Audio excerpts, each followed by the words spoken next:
What do the Utah Utes need to do to fix their offense? We're talking about it on today's Locked On Utes. You are Locked On Utes, your daily podcast on the Utah Utes. Part of the Locked On Podcast Network.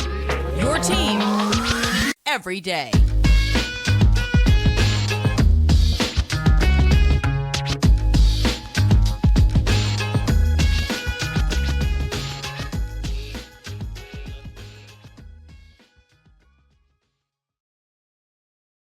Hello, everyone, and thank you for making Locked On Utes your first listen every single day. We're available on all platforms, including YouTube and wherever you may get your podcasts. Today's episode of Locked On Utes is brought to you by FanDuel Sportsbook. This episode of Locked On Utes is brought to you by FanDuel Sportsbook, an official sportsbook of Locked On. You can make every moment more right now. New customers can bet $5 and get $200 in bonus bets guaranteed. So visit FanDuel.com/LockedOn to get started. My name is JT Wistrcill, former intern inside the University of Utah Athletic Department. If this is your first time listening to our show, make sure you guys like and subscribe. We'd love to interact with you guys in the comments. And speaking of subscribers, we're very close to 2,000 subscribers. So see if this is your first time, really quick, just hit that subscribe button. And crazy. I think we're almost at 2,000. Thank you again for all of you who continue to support our show weekly. And even though Utah doesn't have a game this week, we have a lot to talk about, especially after that rough Friday performance for Utah, in which they did fall to, albeit a top 20 team in Oregon State. And I do think legit top 20 team, even though they have that one loss. I think Washington State's also a top 20 team. The Pac-12 is good this year, as we know. So, we have a lot to talk about in Utah's 21-7 loss. And, even though you gave up 21 points most on the season, the Utah defense, some people might be like, from the outside looking in, you're like, I'll give up more points, the most points you've given up on the season. Maybe you start with the defense, but obviously with everyone who watched the game, you know that the defense isn't the issue. It is the offense. And the offense has a lot of things they need to clean up. So when talking about just what does Utah need to do to fix their offense, unfortunately, the number one answer is very simple. They need Cam Rising back. They really do. It's just evident after multiple starts now. First, they tried it with Bryson Barnes, and it started off so great, right? When you talk about the first pass to Money Parks, might be the best pass that Barnes has thrown this season. Honestly, he might have peaked with his first pass, and I thought he played well and gave the Utah a little bit of a spark in that drive he was in on Friday. Unfortunate to see it end in an interception, of course, but that one he did get, but even he was just put in a bad position by all the negative plays Utah had before that too. So, but either way, Bryson Barnes, the first game, Utah's offense started a little hot in that one. Nate had a rushing touchdown in the first half. Utah offense didn't really mount any successful drives on their own. They either scored or kicked a field goal against Florida in the second half, but that was off a turnover. Against Baylor, you do nothing for the whole game. Then credit Nate Johnson, right, having that great drive at the end of the game, driving Utah down, making a couple big throws for the Utes. And then you go into the Weber State game, FCS opponent. Nate looked good. The offense was clicking. UCLA offense mustered one touchdown, a couple turnovers and some fumbles, and just did not play well at home. So it's like, all right, how are they going to look against Oregon State? Nate's been starting his first road Pac-12 test. How's he going to look? How's he going to do? And the offense was abysmal. I mean, there's no way around it. Anytime you only score 7 points, that touchdown came in garbage time. It was maybe not garbage time, when the game was a historic comeback away from Utah at the point it was scored, basically. So that's where it's tough. They need Cam back, because their struggles, and we're going to talk about some of the other ones, in a lot of ways are directly related to quarterback play, whether it was Bryson all over the place against Baylor. And as I mentioned, yes, he looked good for one drive, but even though I didn't blame the interception on him too much, just because like before that, he was put in such a negative position when he'd gotten the team into the red zone, and then the sack, that wasn't on him, and the low snap from Jaron Kump, that wasn't on him too. So yeah, I didn't like the interception, but it's not like the offense was clicking before he got in there, right? So Bryson hasn't been the answer, and we just saw the kind of final, to me, like last and strongest piece of evidence that as it pertains to right now, it's just going to be hard for this team to win against Pac-12 teams. Especially this year in the Pac-12 with Nate Johnson at quarterback, especially on the road. Utah can win some more games at home, maybe, but just with the offense looking as it has the last 2 weeks, it's just, I think Nate's just needs a little bit more time, right? And it's not just on Nate, right? We're going to talk about the play calling in the second segment. I can talk about the receivers and offensive line in a moment, but at the end of the day, the Utah quarterbacks just haven't been executing. The accuracy has not been there. When you look at it, some of the drops were directly related to balls the receivers should catch, and they would tell you so.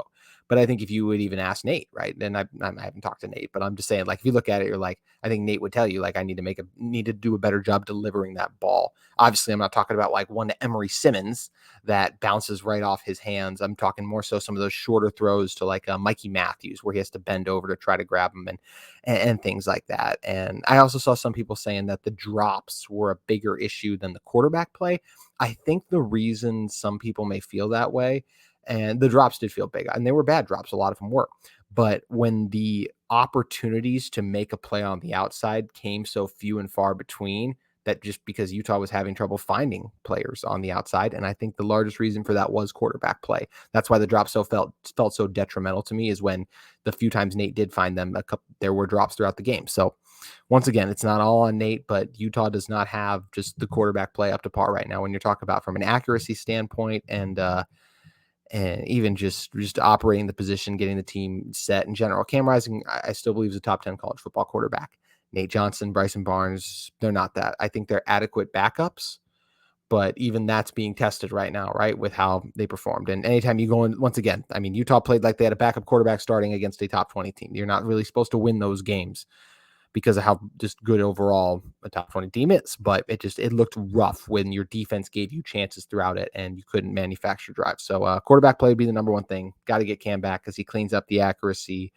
We know what he does from a mobility standpoint. Just the decision to scramble. The decision making is the biggest thing. Accuracy and decision making, because we know Nate is a fantastic scrambler when it's a little like clear and obvious, but just Cam does a better job of sensing when there's a play to be made downfield and when it's time to tuck and run. Cam Rising does a better job than that. I don't think that's a hot take at all. The other thing, outside of obviously really quick, like the pass catchers have to make plays. I've been a defender of the receivers. I've been like, oh, they're getting open, we're just not getting them the ball. And at times that was true last week too. But overall, like anytime you get those chances, there were some really brutal drops in this game, and that has to stop and that has to be cleaned up. But moving on from that one, I think the last thing just the offensive line has to play better. I mean, we're going to do, because it is the bye week, I just kind of wanted to do a general episode, talk about what the Utah offense needs to do better. We'll do a more comprehensive film breakdown and all that coming up this week of the Oregon State game. But this has just been a trend throughout the season where I feel like the offensive line has not been up to standard. And this is not a doubting Jim Harding thing. I think he'll get it right. I think he'll get this team on track. But each game, whether it's the left tackle issues, whether it's Ben Fano or Tongi was and when Fano was hurt too, left tackle position hasn't been up to standard. I think it's been an up and down year for Keaton Bills still too. They do need Johnny Maia back. I think that's clear at this point. Jaron Kump has done some nice things, but the low snap and a couple missed blocks are been really detrimental to this team at times. Mokofisi up and down too. Even Satawa, I think up and down as well. Satawa had that great first game, and I don't think he's played up to the same standard that he set from himself after that first game too. So I don't think there's any, as of how they're playing right now, I don't think anyone from the Utah offensive line would be a first team Pac-12 offensive lineman. And this is where it always gets tough, because sometimes you make those awards not always based on what you do. Sometimes you make it on your reputation. And I think we've seen that in the past. And I really like Satawa Laumea, and I didn't watch every other team play last year, but I just based on, I watched every snap of Utah last season, and I watched it back twice. I was very surprised when Satawa made it. I think he's a very good player and did very good things at right tackle, but I thought there was definitely a transition and up and down. And just sometimes, like I said, it's tough when you come to these all Pac-12, all conference team awards. You're getting media members who vote on it, who they're not watching every single snap of an offensive lineman. They're not breaking it down.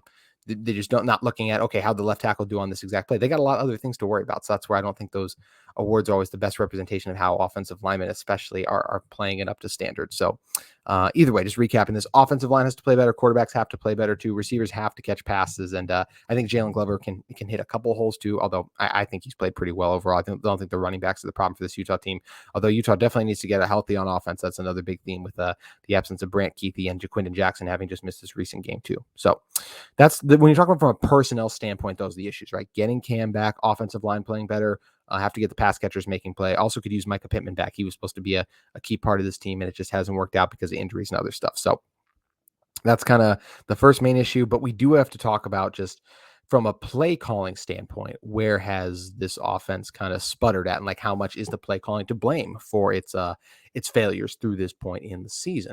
And we are going to be doing that in 1 second. But first, I want to talk to you guys about our friends at Athletic Brewing.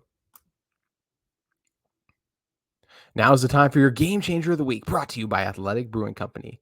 Much like Game Changer of the Week, got to go on the defensive side of the ball for this one. I'm gonna roll with it's something to say Jonah Else again, just because of all the plays he made in the backfield too. But I'm gonna give it to let's go. Like I said, a lot of guys, a lot of names. It's always hard to pick it after a loss too. I'll say that as well. But off the top of my mind, I'm gonna go with Keanu Tanuvasa. I thought he made a couple of nice plays in the defensive front to help stop the Oregon State rushing attack as time and did a good job pushing the pocket a few times on DJ YouTube. But either way, Athletic Brewing has completely changed the non-alcoholic beer game. They make non-alcoholic beers that actually taste really good. Their beers are great tasting and they're award-winning. They beat out full-strength beers in global competitions. They brew over 50 style of craft non-alcoholic beers, including IPAs, golden sours, and more. They're constantly releasing limited edition experimental styles to add to their variety. They're fit for all times, so you can drink them anytime, anywhere, and make any activity even more enjoyable. Whether it's watching the big game, taking your kids to their games, tackling working out even, or tackling work or working out even. There's no hangovers ever, and you can find Athletic in-store, online, and at bars around the country. They're the fastest growing non-alcoholic brewery in the U.S., so you can get on board right now, and you can find Athletic Brewing Co.'s non-alcoholic brews at a store near you or buy online at athleticbrewing.com. First-time customers can use code LOCKEDON to get 15% off your order online. That's code LOCKEDON at checkout for 15% off at athleticbrewing.com. Near beer exclusions and conditions apply. Athletic Brewing Company, fit for all times. Also, I want to talk to you guys about one of the sponsors of today's episode in UCCU. Learn and Earn, the UCCU mobile banking app that pays your entire family to learn about money. Kids look to parents to become more financially literate. Parents don't always know the answers. Learn and Earn breaks down financial topics into fun, bite-sized educational games like quizzes and trivia. Every time a family member completes a topic, they earn points that can occur and can be redeemed for gift cards to stores like Amazon, Apple, Sephora, Walmart, Nike, and so much more. There's age-appropriate content for every member of the family who can compete against each other and track their progress on leaderboards. Learn and Earn is inside the UCCU mobile banking app, so you can play it anytime, anywhere. The more you play, the more you learn. And the more you learn, the more you earn. Learn and Earn, part of UCCU's award-winning Be Money Smart youth banking program, helping kids, teens, and parents have fun while becoming more financially literate together. UCCU, love where you bank. Alrighty, diving into the play calling aspects for Utah now, and how much does the play calling deserve blame for the offense? And I think you could say a large portion of it. And I think this is something even Coach Witt has alluded to. I'm forgetting the exact quotes now, but he's just mentioned like putting guys in better positions to make plays and things like that. Anytime you're struggling, everyone has to look in the mirror and reflect on what they can do better. And I think Andy Ludwig would be someone who'd tell you that there's other things that he could do as well. Just in general, I've very rarely heard a team that's losing and a coach come to the podium and not say like, oh, I needed to be better and do stuff like that. And I think the same applies for Andy Ludwig, right? Number one, you just need you need to call plays that suit your players' strengths. And Utah does this at times, but Nate Johnson is the biggest reason, and I've talked about this on the show before. We were all excited about Nate Johnson was his dual threat capabilities.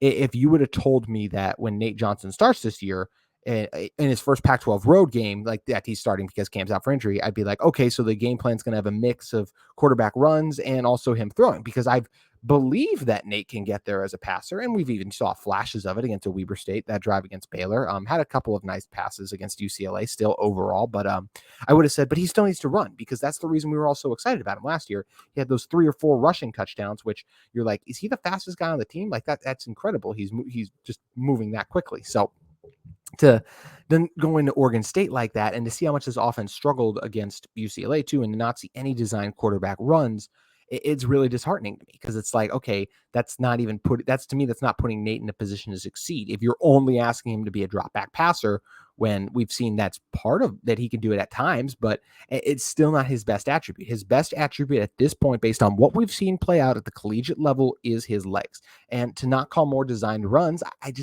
it really, really disappoints me. I just think that's pampering your offense when that could be one of your most effective plays. I think that needs to be more incorporated in it. I also just love what it does from the standpoint of you make the running back an extra blocker. So basically they're the lead blocker. That's not even factoring the tight ends you might be pulling in a various aspect of things that go into this. Obviously the offensive line, and that's just a lot of bodies. And Nate is such a great runner with the ball in his hands. Like he can make the one defender miss that comes through. I think Nate's first design carry came after he came in for Bryson, and he gained like 9 yards on it. So that's where it's just disappointing to me. And that you're not putting a guy like Nate in a better position to succeed, because he is electric with his legs and he should have an opportunity to run. This is a guy who's burning SEC defenses, and the Oregon State defense is of that caliber. So you got to let him cook in that scenario by using his legs more. So that's another one. I know the sweep game, the money hasn't always worked, but I felt like, especially in a game like this where some things hadn't been going outstanding, to give that a try. I know the receiver screen wasn't really there either, but like I said, the sweeps being the biggest thing. And that's kind of the biggest thing with putting players in position to succeed. Really, it's a more of a Nate thing. And even I will say at times, I think that, whenever you got a freshman left tackle over there, you should probably chip and just help out a little bit more than even Utah does. So that's the first thing, putting your players in positions to succeed. And the other thing I will just add is being more creative, right? That's with the runs. Utah's a zone heavy team, right? But just because you're a zone heavy team doesn't mean you can't do other things at time. I feel like I remember in the past that this Utah team did have a little bit more creativity in their run.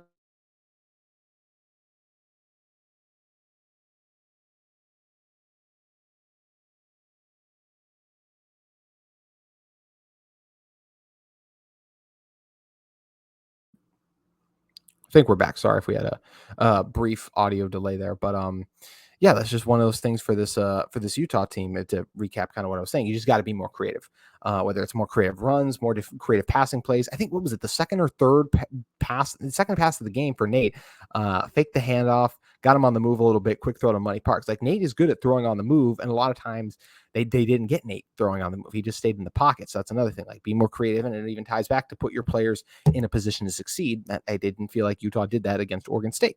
So just more creativity on the offense, different kind of runs, different kind of pass plays, do a good job disguising stuff. The play to Landon King, this is where it's hard, and I'm going to go back and watch the film. That would have been a touchdown had it not been for the Mokafisi false start, I think it was. I'm not sure if Utah went back to that. Like, that's something that, okay, can we get back to it, or what can we use off of that to then craft a different play that can be successful? Those are the kind of things that I just think Utah needs to do a better job of. And I think the way you do a better job of being more creative and crafting a game plan to your player's strengths goes into the third point. You can't play not to lose. You just can't. And that is the reason, in my opinion, that we didn't see designed runs for Nate Johnson, is because he's fumbled a couple times. So I just think that Kyle Whittingham, Andy Ludwig were like, well, we know how good our defense is. We don't want to put them in a bad position. Let's just not turn it over. And we know Nate's fumbled a little bit, so let's not have him run. Like, that's where I'm like, that's playing not to lose. Because if you're also asking me, like, okay, what's one of the best plays with Nate, arguably the best play with Nate at quarterback, it's the quarterback designed run game. And you're like, well, but it also gives us a high probability to turn it over. It's like, well, don't tell me what the worst outcome is. Tell me what the best outcome can be at times, especially when you're struggling. You got to just go for it. Be the aggressive mindset. I'm not talking about Brandon Staley, always go for it on fourth down in those instances, but I am talking about using, just once again, just maximizing your talent on the field, putting them in positions to succeed. And I didn't think Utah did a good job of that, again, because they didn't play to win at times. I feel like they should have pushed it down the field more. Some of that's on Nate, some of that's on the play calling. At times too, just more creative stuff, getting guys on the move and on the run. But you got to be aggressive, got to take shots, especially when you're trailing. I liked the decision to try something new with Bryson, and that was working. And it was tough to see him get shaken up like that. And it just seemed like he was going to mount the first successful drive for Utah until all that, just the bad stuff happened in general from an execution standpoint. And I think in some ways that also comes with the play calling, is just Utah has to execute better.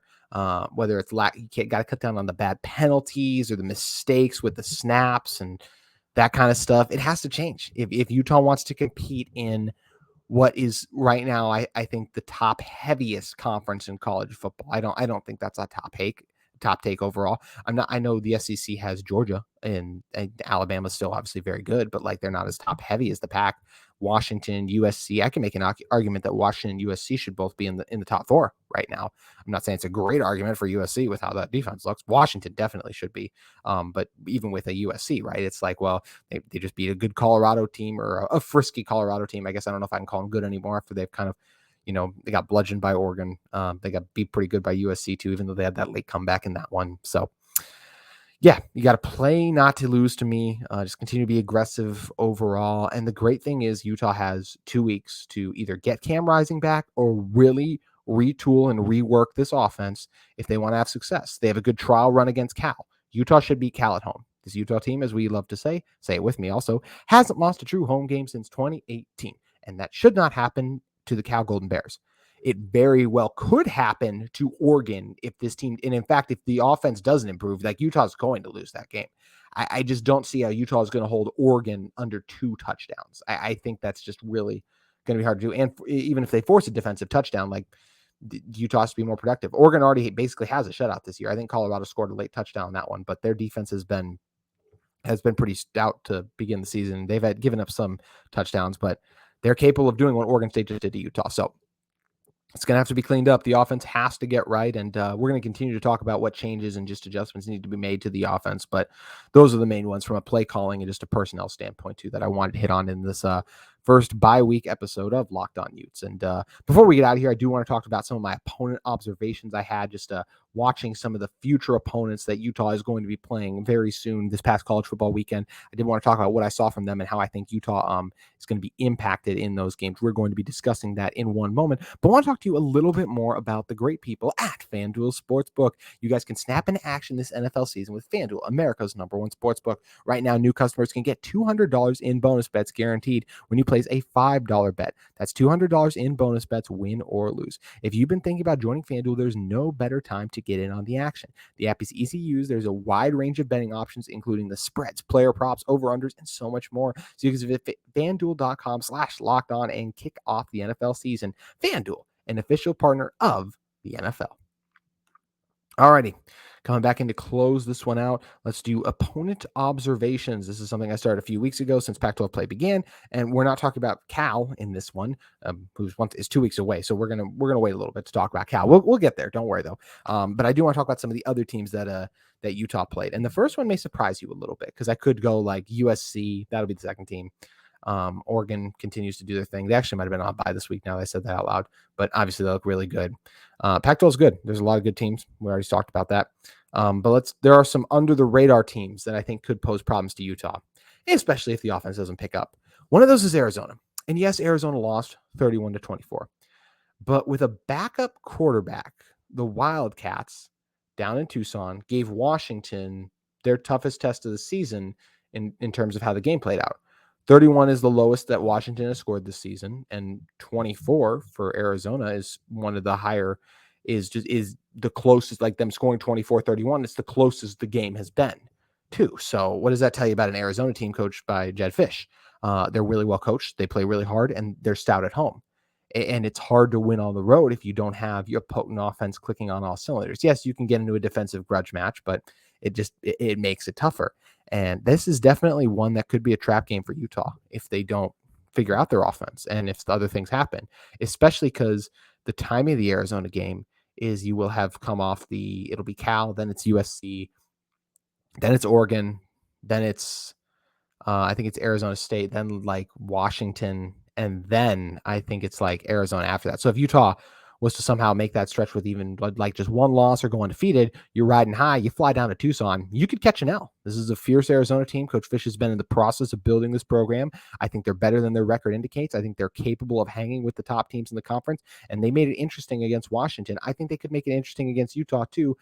And that is absolutely, if Utah doesn't pick up the play that we saw last week offensively and get to a higher level, Arizona is going to give them everything they can handle, because I do think this is a good Wildcats team, and I think they're well coached under Coach Fisch. That especially once Delora gets back, this is not going to be like last year when Delora had to come out to Salt Lake, play in the mountains with that rowdy Rice-Eccles Stadium fan base. You're going into their house. It's just hard to win on the road. Utah 0-3 in their biggest road games last year.